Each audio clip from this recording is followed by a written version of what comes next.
firman timbul, kita dibenarkan, kita diselamatkan. Itu selalu cara Tuhan. Ada satu cerita menarik, saudara. Seorang pengkhotbah reform abad ke-19 namanya Charles Spurgeon. Itu kalau berkhotbah itu sangat-sangat luar biasa. Maka dia disebut sebagai Prince of Preacher, ya, preachers. Pangeran daripada pengkhotbah. Itu mempunyai kuasa luar biasa kalau dia berkhotbah. Orang akan tenang dan memperhatikan, dan setelah dia berkhotbah banyak orang bertobat, terima Tuhan Yesus sebagai Tuhan dan Juru Selamat. Pengkhotbah luar biasa. Nah, suatu saat dia mengunjungi satu tempat yang akan dia pakai untuk KKR, saudara. Dia akan pakai untuk KKR. Lalu dia mengetes akustik ruangan. Kalau zaman dulu kan tidak pakai mikrofon seperti ini, saudara.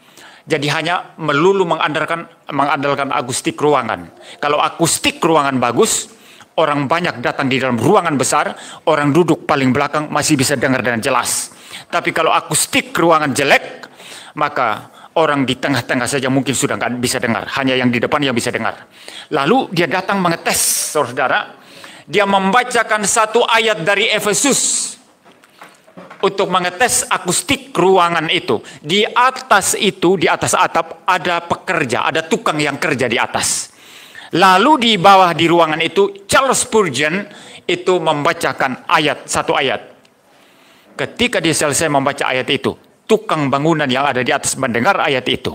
Sejak saat itu, ketika mendengar ayat itu, dia bertobat terima Tuhan Yesus. Sekali waktu ketika dia sudah jadi Kristen, dia bersaksi, dia berkata, saya dulu bertobat ketika mendengar Charles Spurgeon membaca ayat ketika dia mengetes akustik ruangan. Luar biasa, saudara.